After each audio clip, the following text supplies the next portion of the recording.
Hello Well, and welcome to your main event for the evening. We have Pandemic Horde, the Beans, versus Snuffed Out, the raid boss of low sec. And we have a very interesting comp here. For Pandemic Horde, we've got Triple Raven, Double Gila, an Osprey, which is a Tech 1 logistics cruiser. I think one of the first times we've seen those here, a Stork, and 3 Skybreakers. and Pandemic Horde is bringing 3 Torp Ravens, by the way. So these are not your traditional long-range Ravens. They have massive amounts of DPS. We'll see how well Snuff's Paladins hold up against this, as Snuffed has 3 Paladins, a Pontifex, 2 Deacons, 2 Confessors, a Punisher, and a Skybreaker. One of these Ravens is about, I want to say, like 12 to 1500 DPS, depending on like fit and heat. So I'm a little bit concerned about the Paladin's tank. Yeah, man mode here for Pandemic Horde. However, Elwood is taking a fair bit of damage. One of their Ravens already brought down to half shields. The Paladins, of course, an excellent choice for shooting any shield ship, particularly battleships. However, to your point, the Ravens could not ask for better targets than the fairly stationary and relatively large SIG Paladins.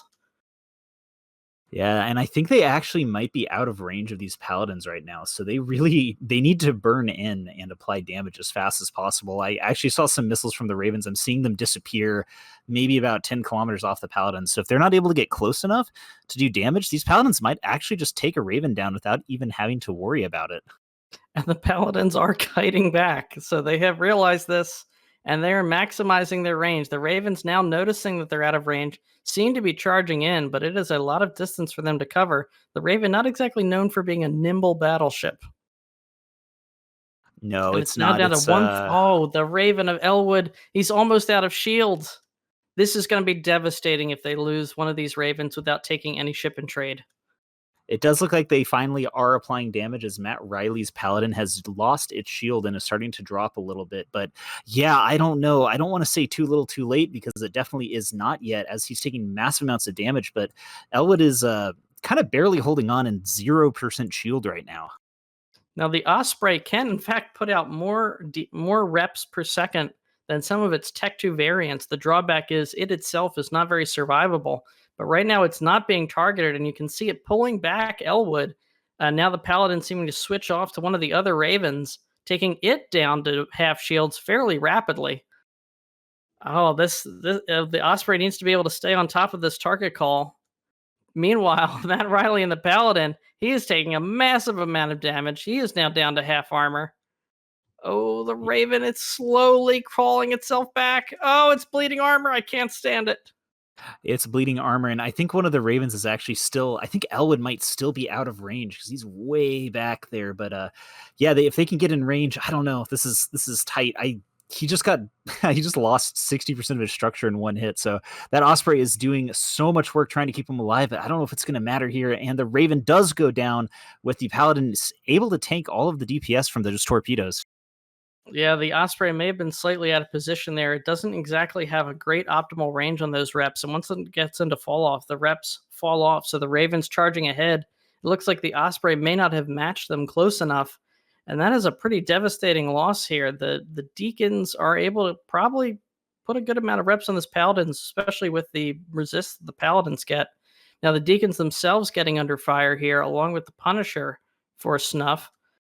A lot of damage being spread across the support fleet. I got to imagine that's the Skybreaker's chain lightning effect. Yeah, I think you're right. Like 3 Skybreakers, we've seen them a lot. Their damage is really not particularly high, but with 3 of them, they do seem to be doing a pretty good job at just keeping a little bit of pressure up here. And we're seeing the Paladins not actually. They're not really killing anything at this point. I'm not sure why they haven't swapped over. Oh, never mind. It looks like they finally were able to get some hits on that Osprey. He was painted and just got blasted through shield, through armor, and is dead. So good job, Snuff, just picking out the Osprey and realizing that things will be much easier if they take out that Tech 1 logistics cruiser. Yeah, the Tech 1 logistics cruisers, paper tanks, a lot of rep output, but they're absolute glass cannons for logistics. And now that they can focus on these Ravens without that pesky Osprey bringing their shielded bars back, I think these Paladins are going to make short work of the remaining ships here for Pandemic Horde. Absolutely crushing defeat for the Horde. They put up a good fight, but I think this one is in the bag for Snuff. Yeah, they are actually applying a lot of damage to that paladin now, which I think that if maybe they had gotten all three ravens in there quickly, they could have beaten it. Because look how much damage he's taking. But they do end up losing Elwood's raven here, and I wonder if maybe if Horde had warped in at 0, or if they had like instead of pulling back a little bit to the start, just blitzed in there on those paladins. I don't think those paladins could have tanked there. Yeah, I'm not sure what the strategy was with the Ravens bringing them so far away. Torp Ravens, I mean, they have relatively good range being a Raven, but it's still not that great. And with the ability for a lot of the faster comps we've seen, all the kinds of battle cruiser comps and stuff to pull away, I think they would want to start relatively close, perhaps not literally at 0, but pretty close to it. And they kind of paid for it there, especially hesitating at the start of the match, not rushing forward, not pressing their advantage of that really powerful close range anti battleship DPS. I mean, even just the one Raven now, it is still giving Matt Riley's Paladin a run for its money. However, they are about to lose their Hick Onyx. The two Onyxes about to drop here. I think I miscalled them or misspoke at the start, said that those were Gilas. Those are, in fact, Onyx's Hicks for tackle. Excellent tackle ships in the Alliance tournament. Very, very beefy, but without logistics to keep them up, those resists are for naught, and they're also about to lose their links right here. Yeah, I almost think that I think Pandemic Horde might have been expecting some kind of shield rush, and they brought a setup basically to screen them off and take them out with, suffering that 3 paladin. I think this is the first time we've seen 3 paladins in the Alliance tournament, but it's doing just really, really good damage here, and they're just cleaning through everything. I mean, they basically alphaed the logistics on the other team, and they're just having no issues surviving. The self rep of paladins, obviously, you cannot do bastion mode in Marauders, but the ships are still bonused by quite a bit and have solid resists. So, maybe there's a reason why I've been seeing paladin bans. I think just really, really solid ideas on Snuff's part. It was a pretty cool setup. And a lot of confidence shown in their setup as well. That's a big, big point investment to put 3 Marauders onto the field, and you have to sacrifice a lot of your support points to do it. But it seems like they spent those points fairly wisely, focusing on the Punisher and the Confessors for screening, the Deacons for reps, making good use of those pilots and points. Now we're about to see the final Raven go down. Satoris Ice Cool, goodbye. Let's Yeah, talk a little bit about these Skybreakers. I think that was one of the coolest aspects of the Horde comp here. We haven't seen a lot of teams really commit to the Skybreaker. They've thrown one in there, maybe as like they couldn't figure out what to do with their last point. But Horde really said, "Hey, let's go all in on these. Let's put Chain Lightning everywhere."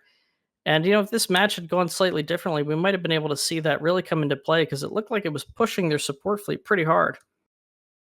yeah, I like it. I think really and truly, and I gotta do a quick shout out. God of All going down. It is his birthday, so happy birthday, God of All. I'm sorry that you guys did not win, but hopefully you had some fun.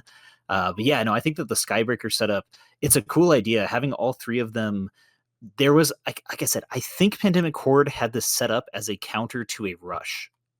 And with the Skybreakers to clear all the little drones, Skybreakers to clear armor drones if they brought like armor battleships, which I know Paladins are, but they kind of work them in far.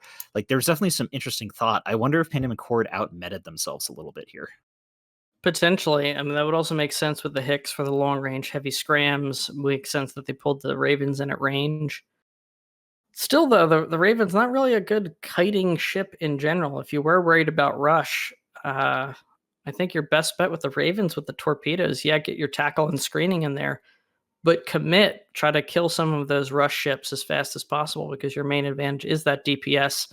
And with the final ship going down, we're going to stop analyzing and we're going to toss it back to the professionals on the analyst desk.